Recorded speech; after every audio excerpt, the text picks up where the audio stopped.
बाबा का समाधि सुभाष चंद्र बोस ना? हाँ हाँ, तुमको पता नहीं है मीनू? सच में नहीं पता था यार। ओ, मकई खाओगी क्या? ले लो ले लो। राम जी का टीका भी लग रहा है जी, चल के लगा लो। जिस नगरी में जिस पावन धरती पर मर्यादा पुरुषोत्तम प्रभु श्री राम ने जन्म लिया, वहाँ की हवाओं में भी राम राम का संगीत बहता है। तो आइए मेरे साथ और दर्शन करते हैं प्रभु श्री राम के साथ माता जानकी और हनुमान जी और लक्ष्मण जी भी। नमस्ते दोस्तों, स्वागत है आपका मेरे चैनल ट्रैवलिंग विद नंदिनी में और मैं हूं नंदिनी कुमार। और आज मैं आपको लेकर चल रही हूं प्रभु श्री राम की पावन नगरी अयोध्या धाम।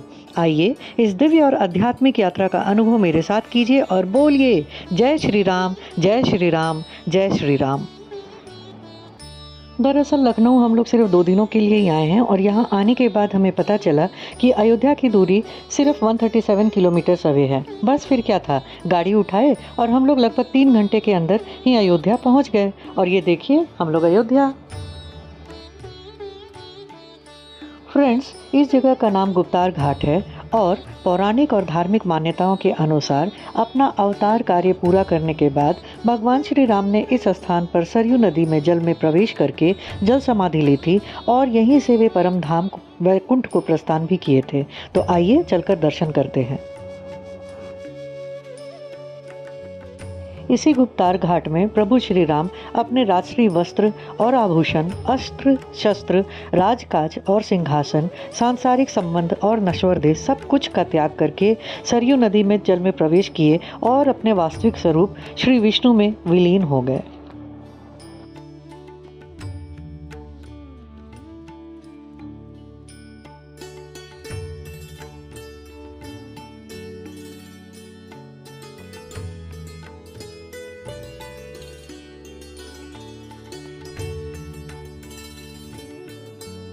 दर्शन के पश्चात हम लोगों ने गरम गरम नाश्ता किया, जो कि मंदिर के बाहर में कई दुकानों में इजीली मिलता है।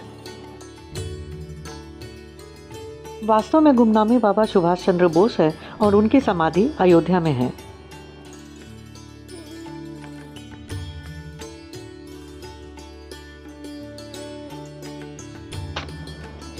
गुप्तार घाट परिसर के मुख्य मंदिर गुप्तार घाट पर ही मुख्य रूप से गुप्त हरि मंदिर और चक्र हरि मंदिर भी स्थित है, जो भगवान विष्णु के स्वरूप को समर्पित है।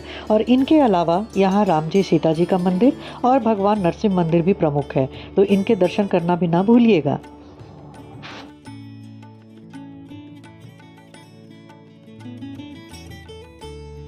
सोचिए, जिस सरयू नदी के किनारे त्रेता युग में प्रभु श्री राम चला करते थे, आज उसी घाट में हम लोग प्रभु आस्था में लीन हैं। इतिहास के पन्नों से निकलकर आज अयोध्या कैसे दुनिया का सबसे भव्य केंद्र बन गई। और जहाँ नाम में ही सुकून है, वहीं तो मेरे श्री राम हैं। तो बोलिए ना जय श्री राम, जय श्री राम, जय श्री राम।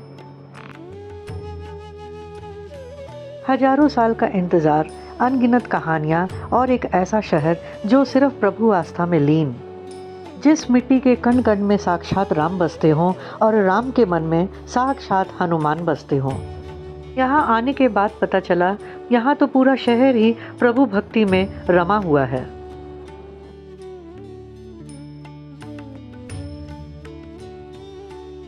जब आप अयोध्या आते हैं तो सर्वप्रथम आपके दर्शन हनुमान मंदिर को होते हैं। आप हनुमान मंदिर में दर्शन करने के पश्चात ही श्री राम लल्ला के दर्शन करते हैं और उसके बाद ही बाकी सारे मंदिर। तो ये हम लोग हनुमान मंदिर आए हुए हैं और हनुमान दर्शन के पश्चात हम लोग बाकी मंदिरों के दर्शन करेंगे। हनुमान मंदिर दर्शन करने के पश्चात हम लोग श्री राम लल्ला के मंदिर चले गए और उसके बाद हम लोग जानकी मंदिर गए और वहीं से हम लोग दशरथ मंदिर भी चले गए। और सभी मंदिरों के दर्शन के पश्चात हम लोग वापस अयोध्या से लखनऊ भी आ गए।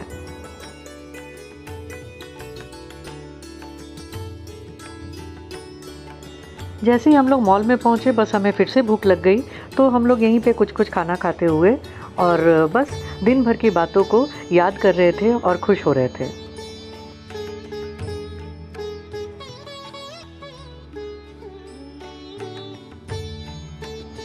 होटल पहुंचने के बाद ये तो हमें विश्वास ही नहीं हो रहा था कि सुबह के निकले और शाम को पहुंचे तो हम लोगों ने इतने दिव्य दर्शनों का अनुभव प्राप्त किया।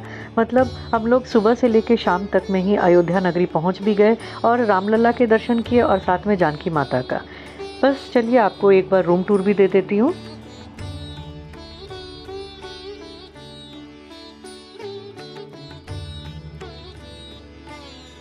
रूम काफ़ी अच्छा है, बड़ा है, नीट एंड क्लीन है और हमें तो सिर्फ़ एक रात ही काटनी है क्योंकि कल सुबह हम लोगों का 4 बजे फिर से फ़्लाइट है कोलकाता के लिए। तो एक दिन के हिसाब से काफ़ी अच्छा और काफ़ी आरामदायक था सब कुछ।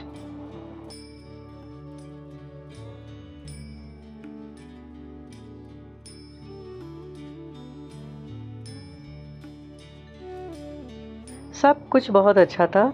ये मेरे हस्बैंड रूम से बाहर ऐसे ही टहलते हुए आ गए और बच्चों को दिन भर का ब्रीफ दे रहे हैं कि हम लोगों ने दर्शन बहुत अच्छे प्राप्त किए और उन लोगों को भी बोल रहे हैं कि तुम लोग भी ज़रूर से एक बार अयोध्या नगरी आओ और रामलला के दर्शन करो।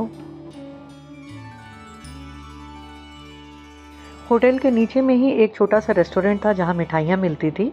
बस घर के लिए मिठाइयाँ पैक करवाने के लिए आए और ये वापस अपने रूम में।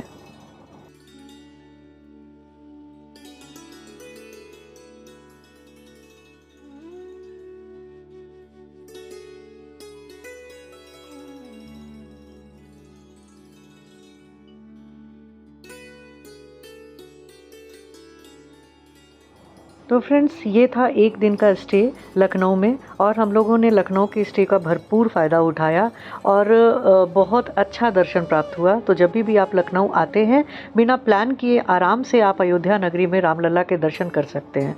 तो ये मेरी गाड़ी आ गई और बस हम लोग अब सामान रखवाएंगे और एयरपोर्ट की तरफ निकल जाएंगे। फ्रेंड्स ऑन टाइम हम लोग एयरपोर्ट पहुंच गए और यहाँ आने के बाद ही बोर्डिंग स्टार्ट हो गई। तो मैं बस लाइन में लगने जा रही हूँ और उड़ के तुरंत कोलकाता पहुँचने वाली हूँ। तो आप लोगों को अगर मेरा ब्लॉग पसंद आता है तो प्लीज़ लाइक कीजिए, सब्सक्राइब कीजिए, अपने दोस्तों में शेयर कीजिए और अपना प्यार और आशीर्वाद बनाए रखिए। Tata, bye bye, thank you.